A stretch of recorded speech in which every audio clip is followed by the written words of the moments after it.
What's up, everybody? GR Zerza here, and today I'm going to bring you an in-depth guide to the list that was posted yesterday on Ruler School. This was my quick cast nights. Jeremy just kind of went over the numbers. I want to go into a little bit of why I think this deck is so good and some of the things that I've picked up playing several different matchups. So let's get into it. Excalibur. It's not always right to just slam this on turn 2.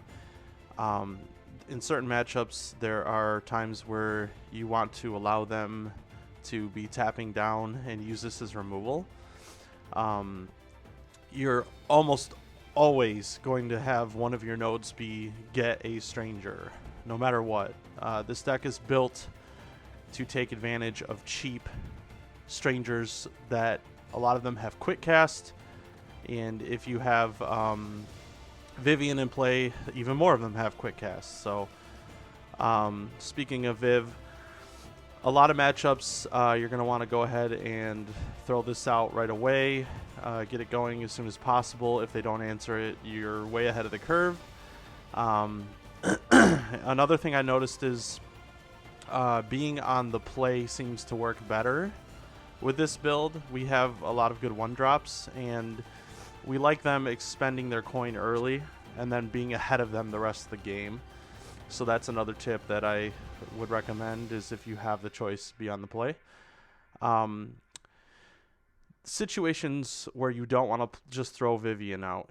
If you're playing against like a Lyneth deck where they have Light of Raise and Revive, and they have hard removal, and they're playing Twin Adders where they deal 6 to something, you don't just want to throw Vivian out. I actually recommend you waiting a turn and having an extra will, especially if you're going to have an Aggravane in play.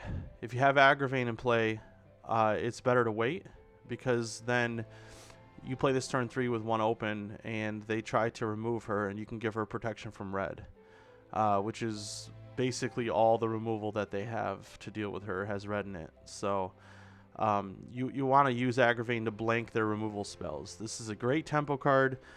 Even if you don't attack with him a single time the entire game, he's been just really solid.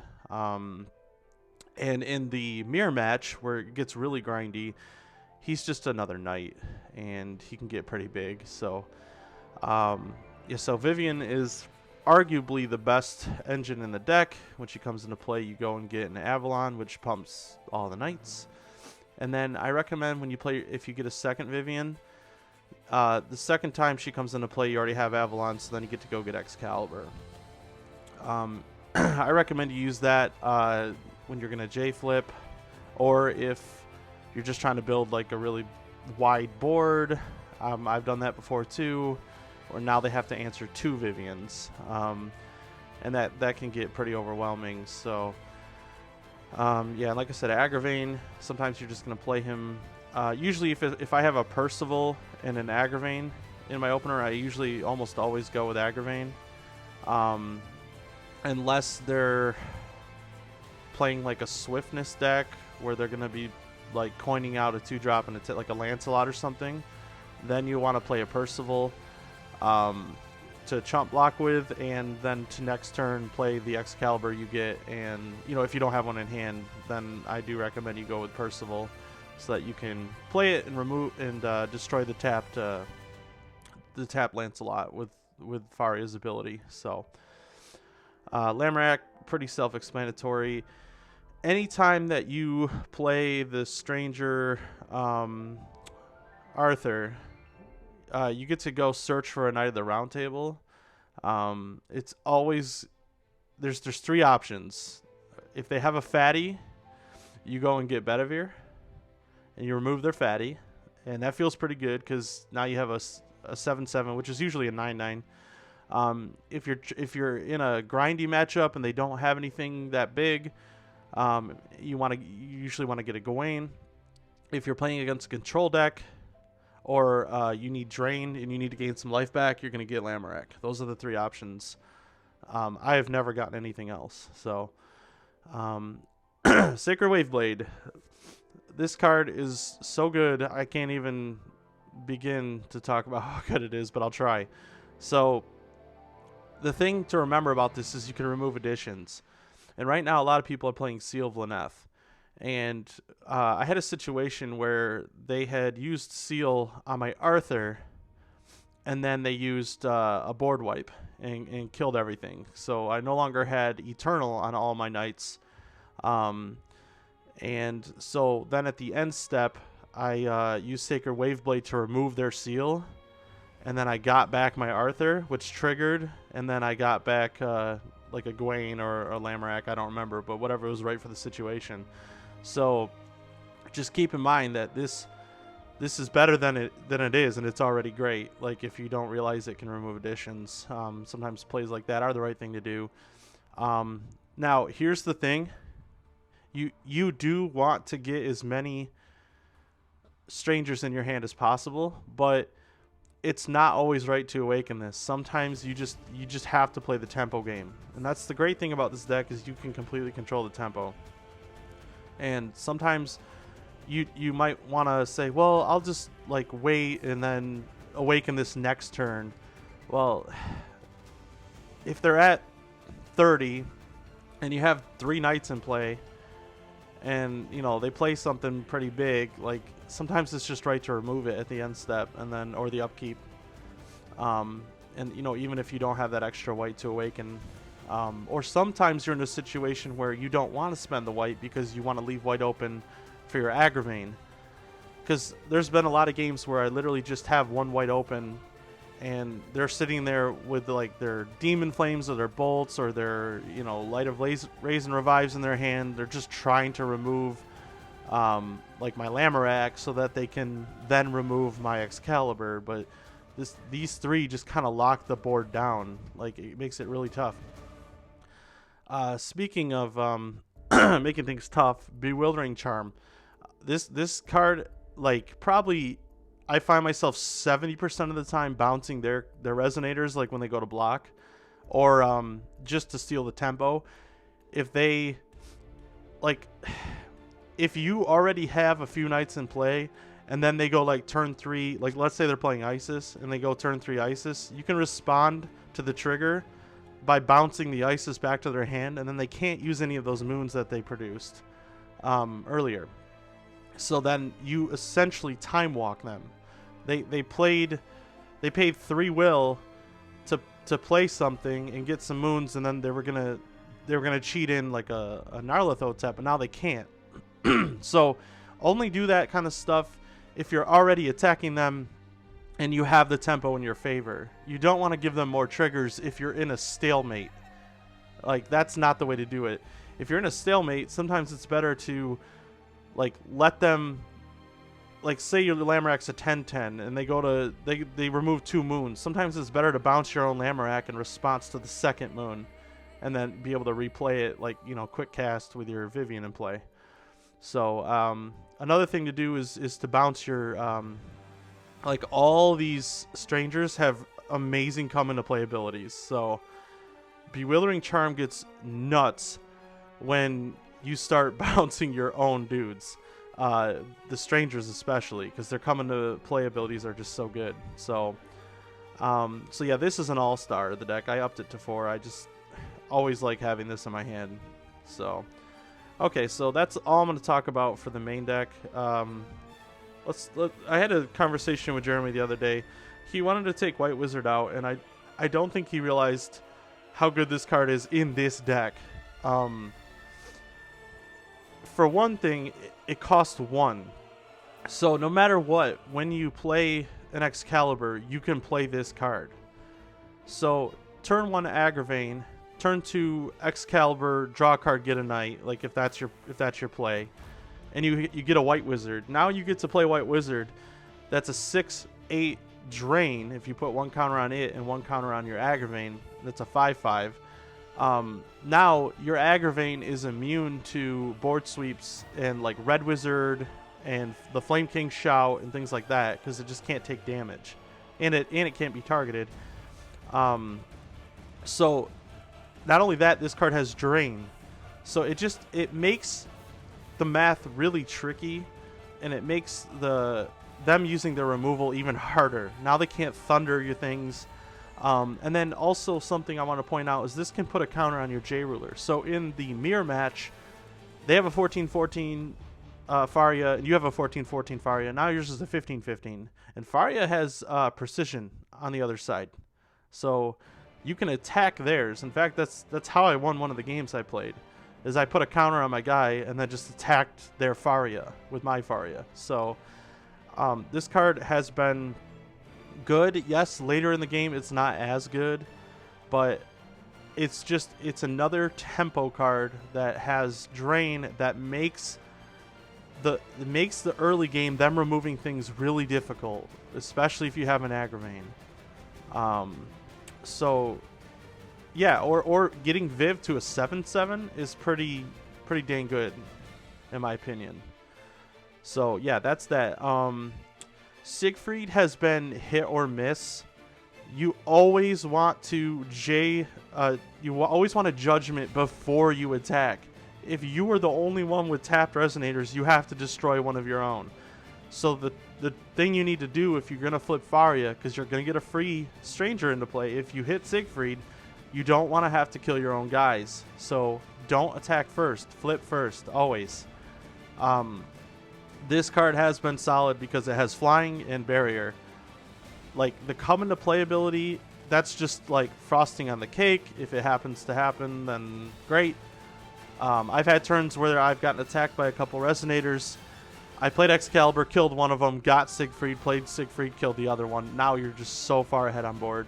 And there's not really much they can do with it unless they're playing white removal, like Seal of Lyneth or something like that. So Twin Swords, this card is phenomenal.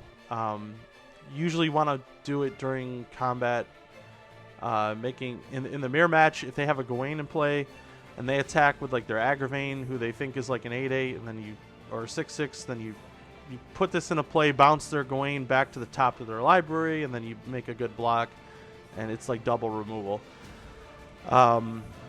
Undine has been an all-star, quick cast, flying 7/7.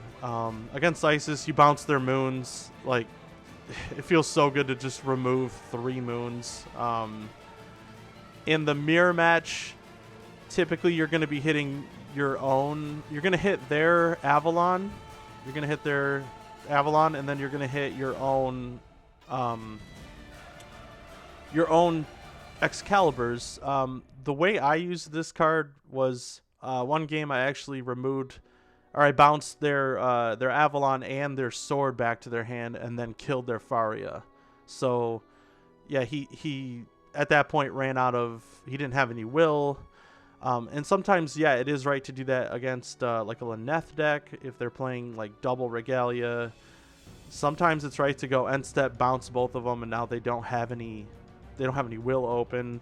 And yeah, you're giving them more triggers, but you also now have a 7/7 on top of like the 2 knights you played before it, or So sometimes, like I said, this deck's a tempo deck, so you just gotta figure out like what the right line is based on what the situation is. So and I can't tell you every single situation in this video because I'm trying to keep it short.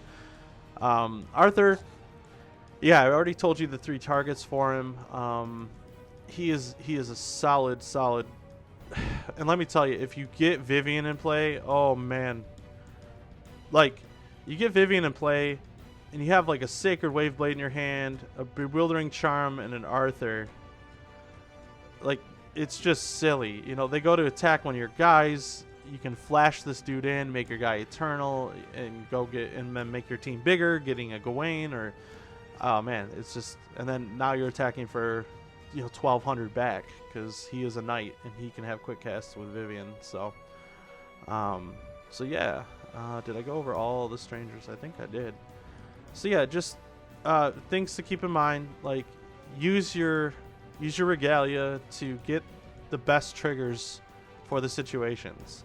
Sometimes just drawing a card and getting a stranger is good enough. I really like getting a kill and drawing a stranger, but if my hand is somewhat weak, like if I don't have the protection, like, and I just have, say you have like 3 Lameraks in your hand and like you don't have Excalibur and you need to dig, then yeah, definitely start drawing cards. But yeah, Traveler in Wonderland has been okay. It's kind of like a little bit win more, but in certain situations when you're in the grindy matchups, it's really, really solid. In the mirror match, this card's pretty nuts because now like your Vivians become knights, and so they get really big, and you start winning the cluttered up board. And then also you can flash her in if you have Arthur in play, and then make everything a knight, and then all your stuff's eternal. So that's really good too. And then yeah, being able to bounce your own Arthurs with Bewildering Charm and get more triggers, like it's just really solid. So yeah, tempo is the name of the game. Make sure that you have a game plan. You think of the ways they can stop you, and you try to play around it. Sometimes you got to slow down. Sometimes you got to play Vivian turn 3 instead of turn 2. Sometimes it's better to just play Agravain turn 1, then play a Percival turn 2, and then just hold 1 will up. And if they play something you don't like, you can charm it back to their hand, or draw a card if you don't need the charm. Things like that. It's nice to always have options, and that's what I love about this deck. Also, having the ability to quick cast the rest of your deck, because everything else is quick cast normally, and then now the knights have it too. So with that, I always say this, you get all information known before you have to make any decisions. Like just calling a stone and saying, and then attacking with 1 or 2 dudes and then just say go, and having like 5-6 will available with your Excalibur and your stones. And then if they don't do anything, you can flash in. If they don't do anything you have to deal with, you can flash in one of your spirit or strangers, or just flash in a Lamerak and start swinging for 10. Like yeah, it gets really nuts. So yeah, I really like this deck. It's solid. You definitely can tweak it. I mean, you don't have to play the Traveler. You don't have to play the Awakening. Like these cards are just kind of like the Alpha Strike cards. Like tap their thing down and kind of get there. Light of Sacred Spirit, I'm kind of hit or miss on it, but like in certain situations, they awaken. Say they awaken an Arlathotep, like before the moons come in, you can just remove it from the game, and they can't stop that. That's really good. And then Erendite, we're playing just because I don't want to die to a perfect Loki. And I don't want to die to an Arlathotep. So if they tap out to like awaken Arlathotep, you can just stop it, and they get no moons. That seems pretty good. So a couple of these in the sideboard, most likely. A couple Holy Novas and Valas, just because I think that card could be really good. With Vala, what you want to do is play it, steal their best dude, and then bounce your Vala back to your hand with Bewildering Charm, and then play it again, steal another dude. So you kind of get where this is going. So yeah, you really start getting to control the tempo, and even more so. I recommend Vala for the mirror match, stealing their Vivians, and late game you want to steal their Arthurs. So anyway, yeah, this is the deck. I just thought I'd go a little bit more in depth, and let me know if you have any questions. Thanks for watching.